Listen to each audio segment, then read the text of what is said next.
What's up, everyone? Today we're going to be working on the V10 going into the 1981 Dodge Ram. Now, it may not look like it, but we have made some nice progress on it. And before we take a look at the engine, we're going to take a walk over to the heads. Now, unfortunately, I think I probably spent more time on the heads than I really should have. And after taking out 3 of the spark plugs, hitting the 4th one, I encountered quite a big issue with the rust actually penetrating down the threads, to the point where it's going to have to be helicoiled, and I can't stand helicoils. So eventually I would like to do some performance modifications to the engine and get a little bit more pep out of it. And I don't want to see spark plugs getting shot out.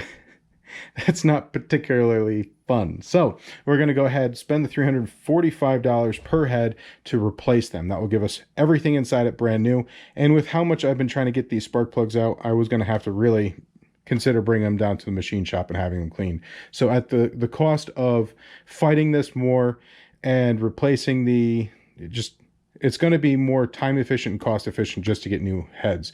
I don't know what's going on with the spare engine quite yet, and as I said, I don't know how many miles are on that one, and I'm just not really feeling like taking that gamble. So I'm really just getting that engine with the transmissions for free. So we'll just get new heads. The only thing I'll have to do is just replace or take the rockers off this and put them on the new engine. There's no noticeable wear on these, so I'm not worried. And let's talk about this oil pan. Now, it is a rear sump, so I'm not worried about a rear baffle, but the front baffle on this thing is kind of important, and I'm actually fairly disappointed on the oil pan that I got for this. It didn't have that front baffle. It just goes straight to the rear sump. So what we're going to do today is we're going to drill out the old one, weld it in there, and I was thinking about putting more baffles in it, but this isn't going to be a race application. We might get a little bit more performance mods, but there's a video done by Steve Dulcich that he shows actually how to make baffles for your particular vehicle. Fortunately, we won't have to make it for this one. We just drill it out of that one. And I know I can't wait till I get a little bit more table space back so I can start working on that 833 transmission for the drift truck. So trying to get this engine done within a reasonable amount of time. So, oh, and that's the other thing. I can have the heads in a week. So it's just a matter of probably next week being able to order those heads.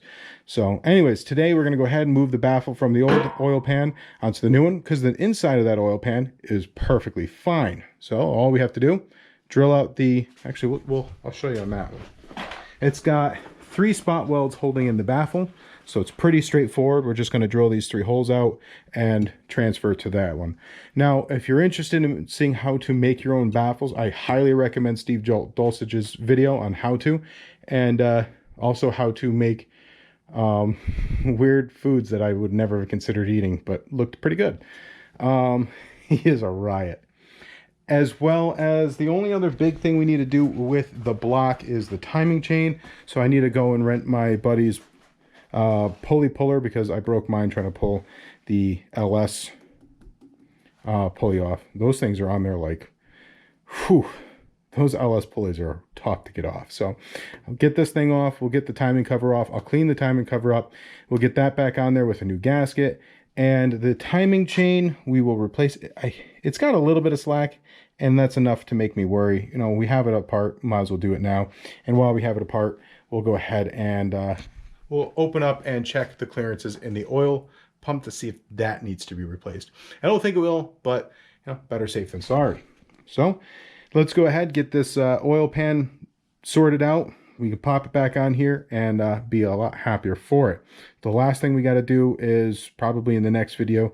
I haven't put plastic gauges inside the main caps as well as the rods, so that will also be coming up fairly shortly. But this engine should move fairly quickly. The only thing we'll be waiting for is we got our new core plug sitting right here. We have our lower gasket kit. The upper gasket kit should be here on Monday. The timing chain, as well as the, what else ordered in that one? Oh, the short. I ordered more of the short head studs or head bolts, because these are rotten where the top ones are pristine. So these are not torque to yield. They are just torque them in. So We will reuse them in this application. A lot of the engines like this where you get the torque to yield, I'll replace them with ARP studs. So that's what this has. But anyways, don't have to do in this. Save a few bucks and without any detriment. That's the key word or key part of that. We're going to save a few dollars, but we're not going to have any detriment. That's important. So let's go ahead, sort that out.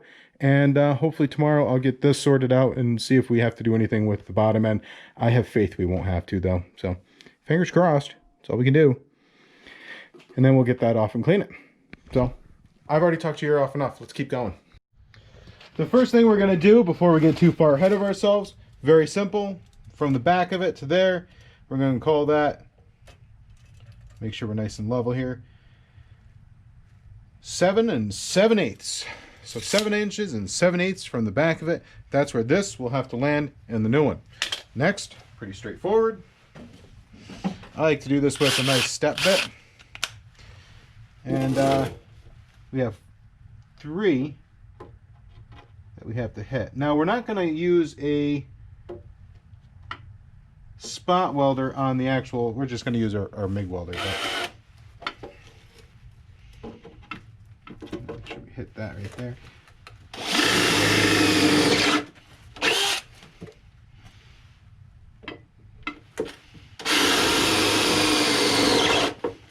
Like I said, I am disappointed that the new oil pan doesn't have this. But fortunately, the inside of oil pans are generally not that bad.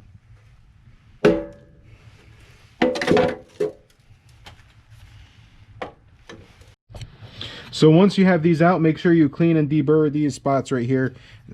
I know you're going to weld them and it's going to go and it's going to disappear, but it might offset it a little bit and it won't look right. And if it doesn't look right, then it won't work right. So we're going to go ahead, and I already marked these spots that these holes coordinate with. We just got to clean the paint off the surface and just buzz a few welds in it. All right, not the best lighting, but it'll work.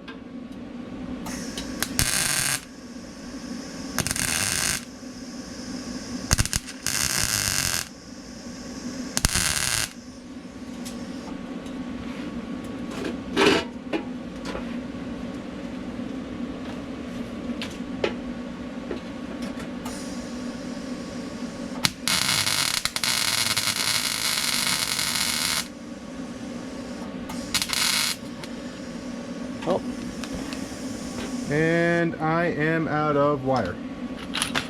Fortunately, I have a whole new spool kicking around here. Well, it helps if you have enough wire to be able to do what you're doing. Be surprised how much welding wire you go through, though. So, yeah.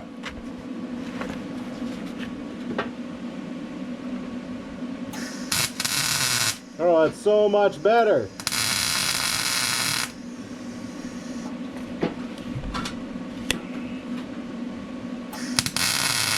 I already need to get a new lens for this thing.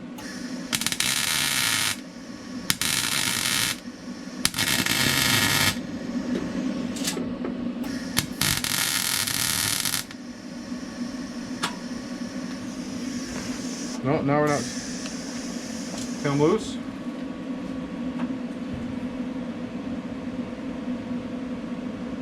Oh, darn it. Alright, let's try this again. She got a little underneath where she was supposed to be, so I just tightened her up a bit and hopefully she feeds right this time.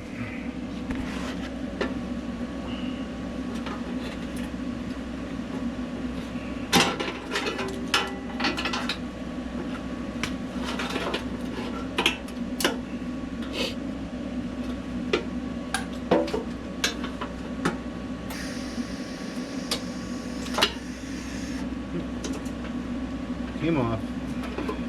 She's just gonna fight me all night.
I need more space. That's for sure.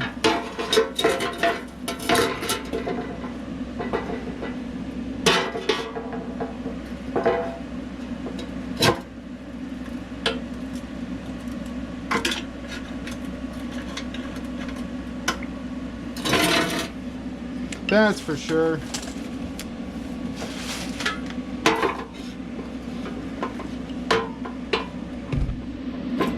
A nice welding table. That would be cool.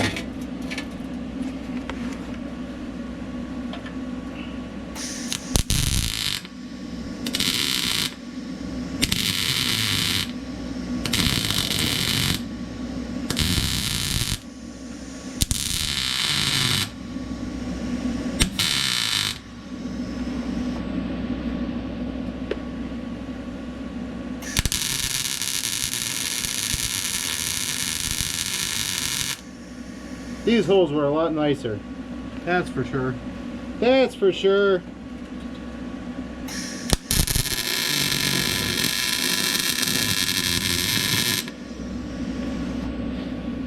Oh yeah, much nicer. Well guys, I definitely have to double check to make sure I have enough wire inside the welder before I start. That's a nice little lesson. However, this did come out really nice. As you can see, our baffle is inside, right where the old one was, and it clears the oil pickup tube just fine. And in this application, we won't need a rear baffle because, well, it's a rear sump. So that's a pretty quick fix for our modification to a lesser expensive oil pan. There was oil pans with the baffle, but they were substantially more expensive. So saved myself about 40 bucks. And that's, hey, every dollar counts. So, you know, I'm very happy with how it turned out. Next thing we have to do is we have to strip the old paint off. Well, we don't have to strip it all the way down. At least scuff it up, take the old tag off of it, and we'll paint this the same color as the engine. But I'm very happy with how that came out. Quick little upgrade to the oil pan, so when we're, you know, if we have to stop really quickly, all the oil doesn't slosh out of the reservoir, because, you know, we don't want to have cavitation inside the engine and have oil issues. So it's the little things, guys. Next thing we got to do is descale this side, and then once we get a coat of primer on that, we'll knock out each one of these core plugs there, and we will replace the new ones with some Indian head lacquer so we don't have leaking issues. By advice, when we were down in Tennessee, it was suggested that we didn't put the lacquer on the core plugs, and it did leak at Nick's garage. So, you know, life's all about lessons. Sometimes it's better just to put that little extra just in case kind of mentality into the build, and you won't have to knock your core plugs out.